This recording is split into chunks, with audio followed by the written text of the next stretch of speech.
Welcome back to the Deep Dive. Today we're digging into something really significant that's unfolding right now. We're talking about the direct conflict between Israel and Iran. And this isn't just, the usual tension. It actually blew up into open warfare on June 13th, 2025. Today's the 19th, and things are still, well, very intense. Yeah, definitely intense. So our goal here today is to try and cut through some of the noise. We've looked at a lot of different sources, news reports, analysis, social media even.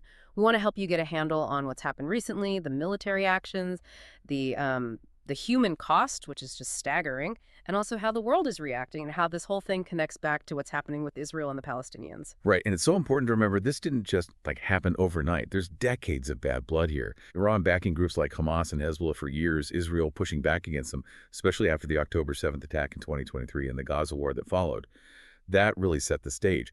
But what makes this different, this specific flare-up? Well, I think the big difference is how open it is now. For so long, it was fought through proxies, or maybe covert ops.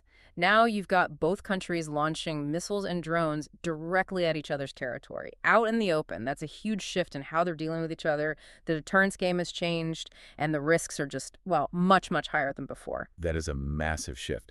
Okay, so let's break down how this open war actually started. June 13th. It began with Israel's Operation Rising Lion. What did Israel say they were trying to achieve with that? So Israel's stated goal was hitting Iranian nuclear facilities, military bases, and even leadership figures. The justification was that Iran's nuclear program is an existential threat, and they needed to act preemptively to stop it. That was their framing, anyway. And Iran didn't waste any time responding, did they? It was fast and pretty forceful. Oh, absolutely. Almost immediately, Iran launched Operation True Promise the Third.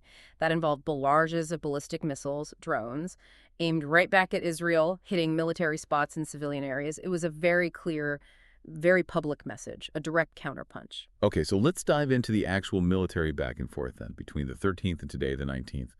What does the scale of these attacks tell us? And, the types of targets? Let's start with what Israel's been doing. Well, a key thing is Israel's sustained air campaign. Multiple waves of strikes. They've gone after those big nuclear sites, Natanz, Isfahan, Iraq, plus missile production sites, military command centers. Now, reports suggest Natanz's above-ground buildings are heavily damaged. But, and this is important, the underground parts at Natanz and also Fordow seem to be still working, which kind of suggests maybe complete destruction wasn't the only goal or wasn't immediately achievable. That's interesting. And what about that strike on the Iraq heavy water reactor on June 19th? They apparently gave an evacuation warning first. What does that specific tactic suggest about their strategy, or maybe how they're thinking about the world watching? Yeah, that's a really critical point. The Iraq reactor, well, it produces plutonium, which is another way to potentially make a bomb, different from enriching uranium. Giving that warning suggests Israel is trying to walk a line, right? Hit their target, but maybe lessen the civilian harm, possibly to reduce the international backlash. Or maybe avoid triggering an even bigger humanitarian crisis that pulls other countries in. It's a calculated risk, trying to hit a strategic goal while managing the fallout. And it wasn't just facilities. Israel also targeted specific people, right? High-level figures in Iran. That's right, assassinations. The IRGC intelligence chief, Mohammad Kazemi, a couple of generals, and even the Army's chief of staff, Mohammad Bagheri. Big names. And the IDF, that's Israel's military, they claim they've taken out a lot of Iran's air defenses and missile launch capability.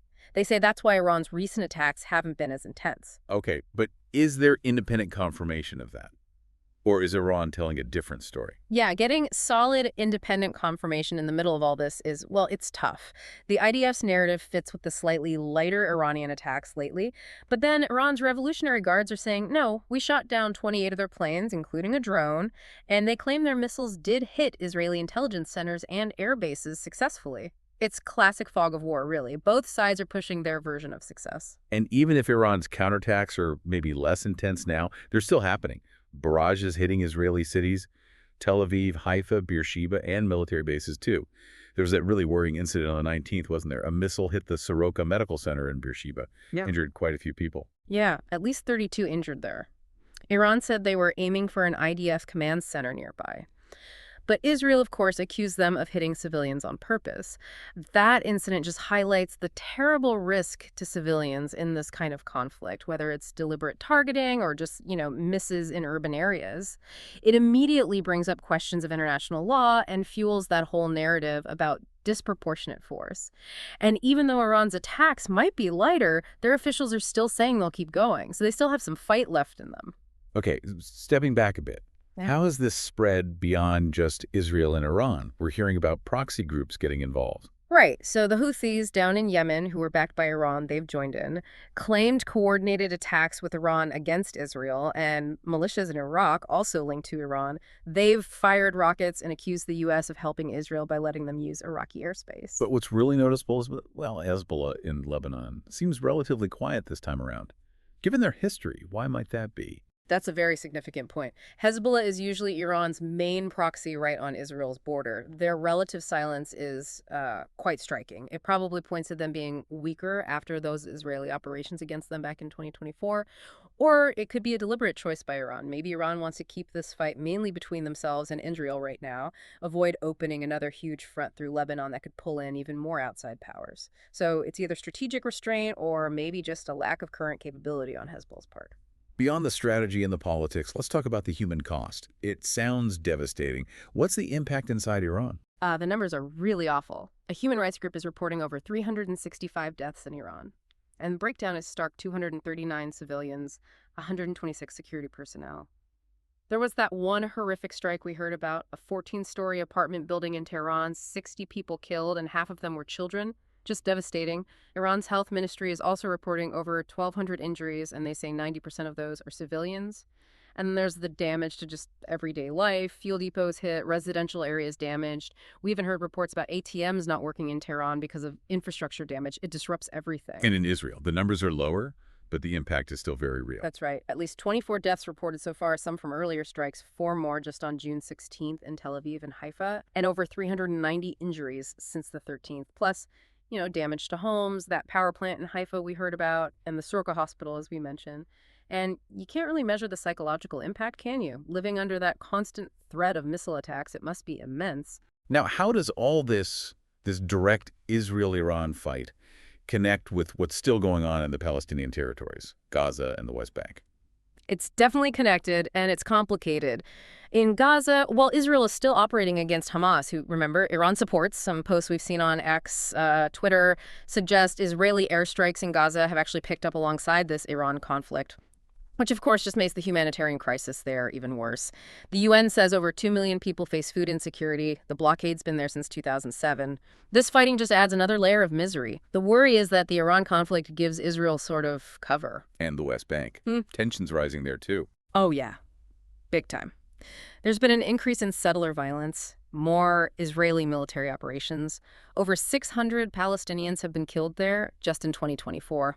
The regional war is definitely making things there much more tense. Palestinians widely see it as, more aggression, more land annexation attempts, part of a long pattern.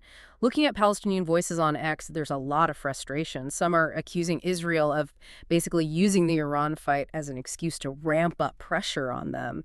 More airstrikes, land grabs. Okay, let's shift to how the world is reacting. The U.S. is obviously key. President Trump's position seems to have shifted.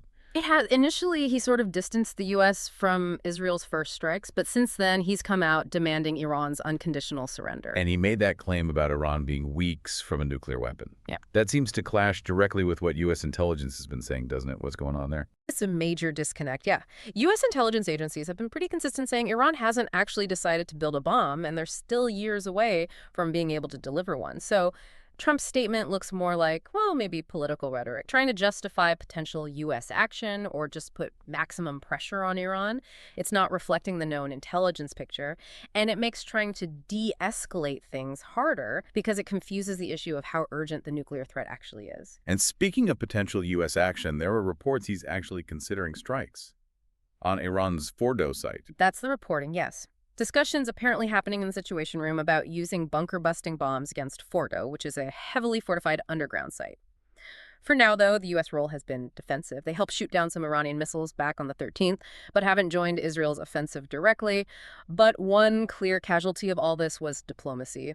Those U.S.-Iran nuclear talks that were supposed to happen in Oman on June 15th canceled right after Israel struck. No surprise there, really. That cancellation really says a lot, doesn't it, about the state of diplomacy right now? It really does. Pulling out of talks like that, especially mid-conflict, it just shows a complete breakdown of trust, a lack of any space to even talk. It makes you worry there's no clear way out, no off-ramp being built.